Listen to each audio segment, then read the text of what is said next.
Right. Hello. So I had a question from someone. Um, it was quite a long question.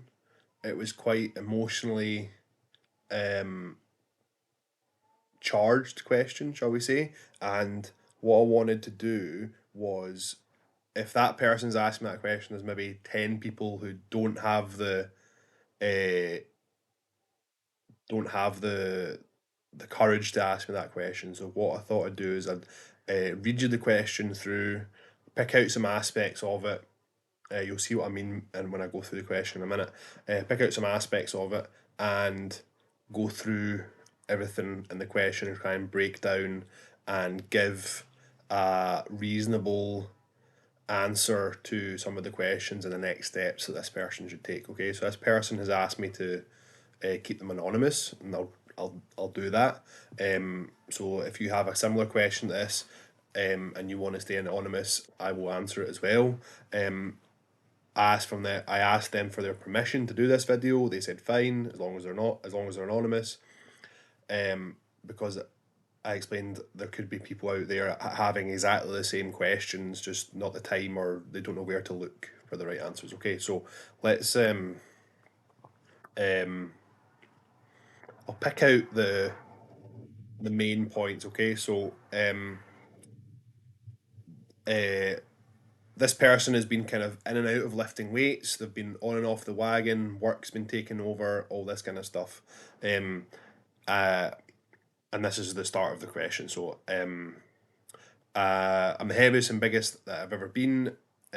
While I genuinely don't care about numbers on the scale, I do care about the amount of fat I'm carrying at the minute. I know strength training will change my body composition to an extent, but I need to lose some inches around my belly and chest. Most of my wardrobe doesn't fit right now. My belly hangs over my waist in my trousers, and I can barely button down work shirts over the fat around my chest. Okay. Um, it's really got to me over the past few days. I don't like what I'm seeing in the mirror, and I'm a bit embarrassed to take my top off. Uh, I had to go buy new shirts for work, and it's really affecting my mental health. And I'd appreciate your input on the best course for me. So that's kind of where this person is right now. Um, I understand the benefits that improved strength and muscle mass can bring to fat loss. Obviously, there's energy that I'm using to lift weights. There is increased metabolism from the higher muscle mass, so I burn more calories doing nothing. And then there's a bit of shape change in my body, redistributes its volume and mass. But right now, I feel I need to a faster change than strength training alone can bring me. I'm willing to compromise the strength gains I might make in order to get rid of some extra body fat. I just appreciate your advice on how I can do that safely without over fatiguing and burning out. Like how low can I drop my calorie intake? What cardio can I be doing? Should I be running a 5K twice a week, or just hitting my steps, or doing HIIT? Uh, and that's basically their question. Okay, so what I'm going to do is I'm going to break this video down into two parts. Part one, we're going to go over the behavioral, almost psychological pitfalls that happen when someone's in this situation, um, and go over that. Okay, so the the first thing I advised this person to do was figure out how many times you can lift weights per week realistically. Okay, um, we'll get into calorie deficits, and we'll get into the mechanisms of how running versus lifting weights works in terms of the goal that he wants to try and achieve. So we'll get into that in the second part of the video, right? But first, this person needs to make sure they need to be able to uh, stick to a plan and do it for a long period of time. So they need to negotiate with themselves and make sure they can go to the gym a number of times a week, a minimum of once a week to begin with. Okay, and that might just be till they establish that habit, and then they can go to maybe twice a week, and then once that habit's established, they can go to 3 times a week. The key to this is consistency and being able to hit that target every week. And once that feels comfortable, you can maybe up it and it doesn't have to be going from once to twice. Let's say, for example, you decide, right, where I'm going to try going to the gym. I'm going to go and see a trainer once a week, and that's all I'm going to do. Okay, that's better than nothing for a start. Um, or maybe that's all you can afford. Okay, most trainers will do their session with you and provide a workout for you to do by yourself. Certainly what I do, and if they don't do that, I would get a different trainer. If they're going to charge you extra money for that, I would get a different trainer. Okay. Um, the you could then start going once with your trainer, and then every second week going once by yourself. Then once that becomes comfortable, go twice. So you're going an average of 1.5 times a week, and then you can bump it up that way. Go 2 times a week, and then go 3 times one week, 2 times the next week, etc., etc., etc. Okay.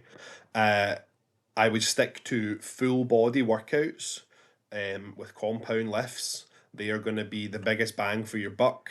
But in terms of program and exercise selection, I'm not going to get into that. Just think compound lifts, full body workouts. Okay. All right. Step two uh, is to do with you get out of shape through inactivity and eating too much crap. Okay, that's basically the two mechanisms. There could be, I mean, there could be illness, there could be some other factor going on, genetic factor, something going on. But for the most people, that's the thing that trips them up the most. Okay, so in order to get your diet in check, you need to start how much protein you're taking in. Okay, how much dietary protein from food you're taking in. Right. So protein does a couple of things. One, it helps you recover from workouts. So when we lift weights, which you're now hopefully doing once or twice a week, maybe 3 times a week, you're using that protein to recover. Protein does more than just build muscle. It like replaces organ tissues, replaces cartilage, ligaments, tendons, all the stuff that keeps our body working and strong. It comes from protein. Okay, so and most people are chronically underfed in protein. They're having between 30 and 50 grams of protein. If you're trying to uh, that is your RDA of protein. Um, Based on a 2,000 calorie diet, you're for a male, I think it's 50 grams. A female, I think it's 40 grams, something like that.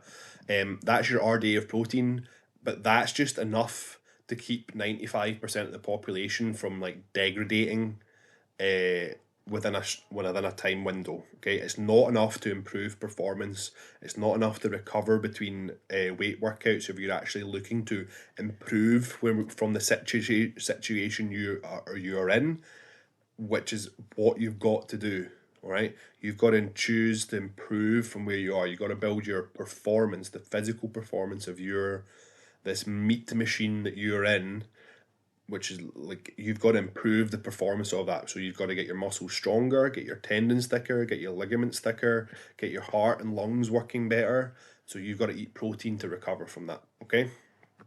And things with that is you're probably not getting enough, and you should be trying to do as much protein as you can within reason. Within reason, you still need fats and carbohydrates to fuel your training properly, but I'll get into that at a later point. And in terms of where you get that protein, get as big a proportion of that of your just your general food from whole foods. Okay, so anything that you can hold in your hand as a raw ingredient and then use that to cook something, that's a good thing to be using. Okay, so raw like fruits and vegetables, potatoes, rice, pasta, fresh meat, fresh fish, eggs. There are certain processes like yogurts, but like try and get it from fresh food. Anything that's in a packet that's you've put in the you heat in the microwave, or you but like try and avoid all that stuff. Okay. um all that stuff does is mess with your satiety signals, and it ends up making you eat more food.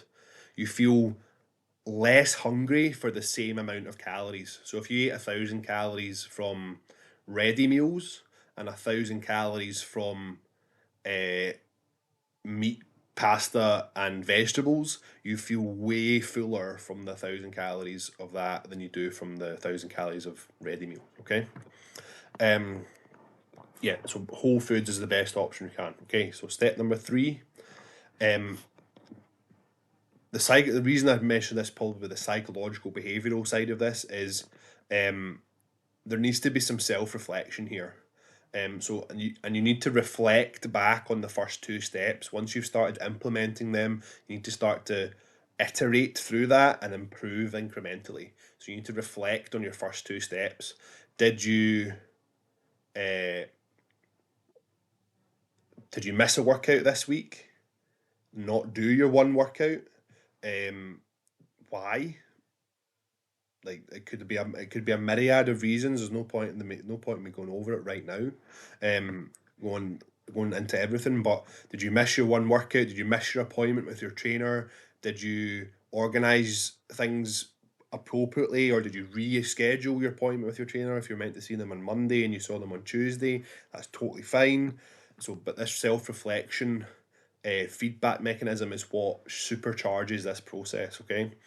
There also can be if you're trying to do this by yourself, it could be a lack of knowledge, and this the the time that you have to put into gain that knowledge might be just completely inappropriate. So, um, it's actually a false economy to not pay for a coach. Get a coach because the coach has made all the mistakes that you're going to make, and I don't want that to feel like it's a pitch for training with me or training with anyone. But the amount of time and money it saves people is phenomenal, and online coaching is not that expensive. It's certainly way more. It's way cheaper than in person coaching, and like those first 2 points, step one and step two, you'll be able to talk through the coach and iterate, and they'll be able to give their experience and move things along way faster than you can do by yourself. Okay. There also could be a, a, a how should I say this? There could be an issue of self worth, or I don't feel like I deserve to be strong and healthy. I feel like I've got myself into a situation and I'm feeling lost and hopeless, uh, and I've absolutely no idea of where to go next. That is a common experience that a lot of clients come to me. They're they hire me through a very it's very emotional experience for them, and I'm trying to use that emotion to perhaps motivate them in the short term, but in the long term, get them to realize that discipline and sticking to a plan and making fitness a priority will help everything in their life, including their own self worth.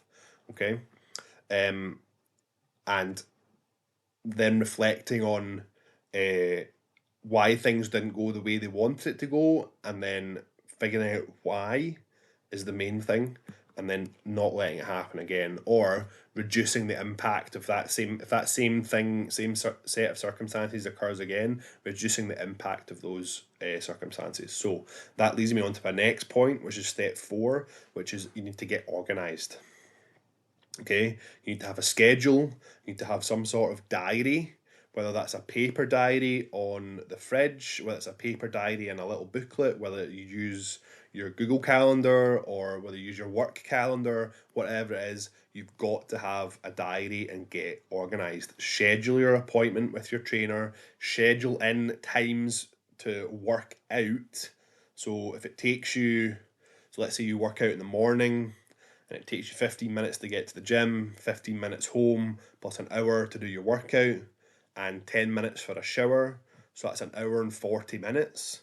You have to block off that time in your diary so that you get a notification in the morning when you wake up So say you leave the house at 7, you get a notification at 6:45 saying, right, it's time to get up and ready to go to the gym. I'm not saying that's what you have to do, but there has to be something similar to that. Okay.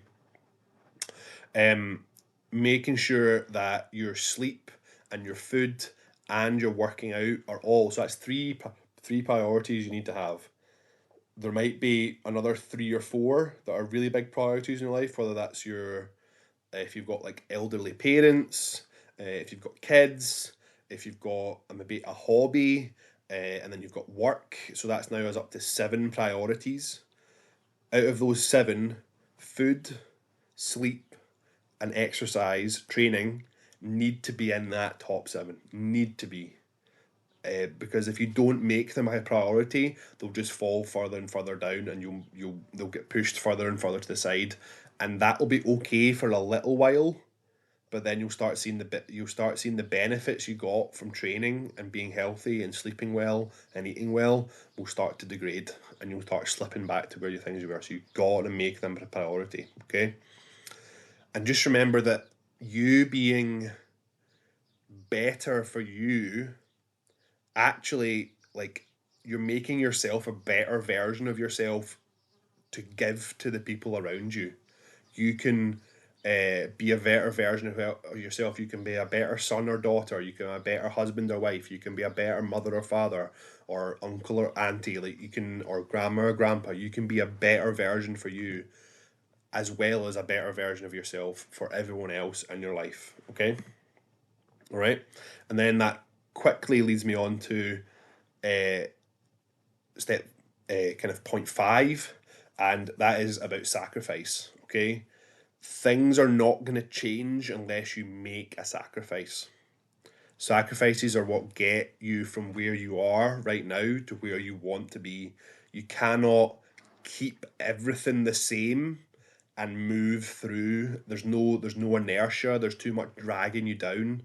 Um, I've had to, for example, when my daughter was born, I had to give up coaching basketball because I hadn't like which I really enjoyed. I got a lot out of it.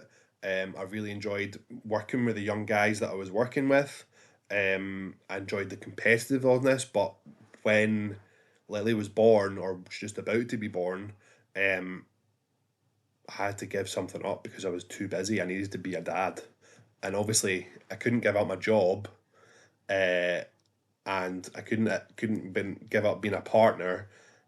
I wasn't going to give up my training. I wasn't going to give up eating well. Sleep, you don't really have much control over that when you've got a baby. But I knew something had to give, and that was the thing that I had to sacrifice, even though I didn't want to. I could have sacrificed other things.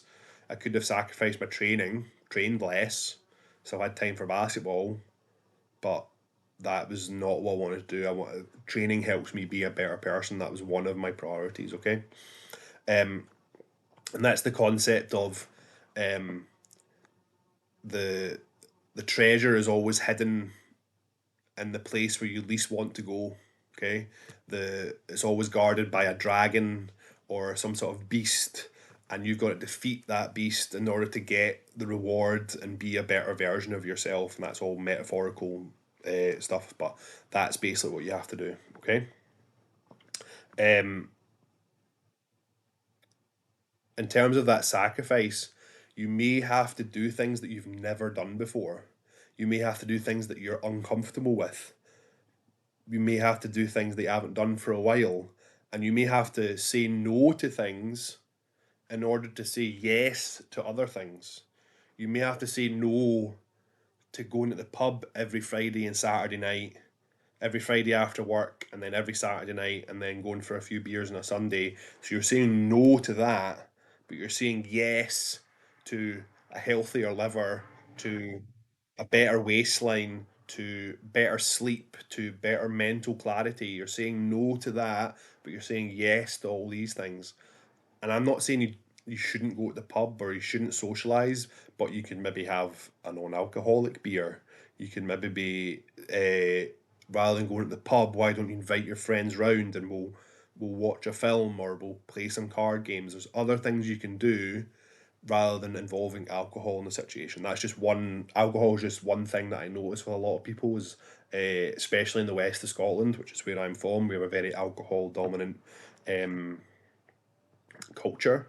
Yeah, it's that's something that some things you might have to sacrifice. Okay, right, and this last one for today, step 6 or part 6, you need to be consistent.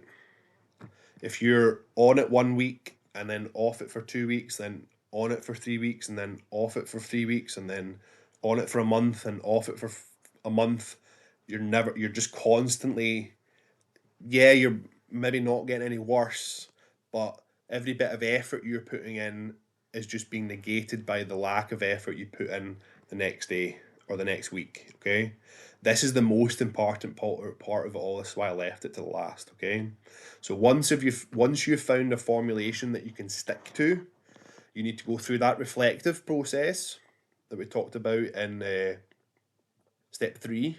That reflective process, could I do a little bit more? Could I add that half a workout every week? And it doesn't have to be a full workout. Could just be a small workout. Um, could I get a little bit more protein? Could my sleep routine be better? Could I sacrifice a little bit more somewhere? I'm saying no to this in order to say yes to this. All right, all these things. And when discrepancies do happen, so you miss you normally see your trainer on a Monday, you miss that workout because you have to work late on a Monday. If I have clients who miss workouts because of work, most of the time I'll be like, okay. But if that starts to become a pattern, what I'll say to them is, look, the work isn't going anywhere. The work is still going to be there once you're done with the gym. So if you really, really, really, really have to get this work done, it's actually going to benefit you to turn off your computer at 5 o'clock, get out of the office, go to the gym, get home, get showered, have something to eat, and if you've still got work to do that's very sensitive, time sensitive, which some of my clients do, then go back to work, okay? But then you haven't missed any of your obligations. You haven't said no to working out to say yes to working longer hours. Because trust me, your boss will not give a shit if like they're not in their mind, their appreciation of you doing that extra bit of work is so small compared to the inconvenience that it makes out of you. Okay, so just remember that. All right, and if discrepancies do happen like that, don't wait till the next week. Get back on it the next day. Get back on it as soon as you can, and make sure that you're not constantly spinning your wheels. Okay? Right, so that's all I've got for today. Part 2 of this, I'll do probably the next couple of days. I'll put this up. This will go up on YouTube. So please, if you liked it, please, if you any of this advice resonates with you, please hit the like button, subscribe to the channel. I'm going to start doing more YouTube stuff like this. This just happened to be something that came across my desk that I thought would make a really good video in terms of helping people. Yeah, so leave a comment below, and if you've got any questions, you can. I'll put my Facebook group below as well, in the comments, and you can contact me anytime. Okay, right. I hope that helped, and I'll speak to you all later. All right. Thank you.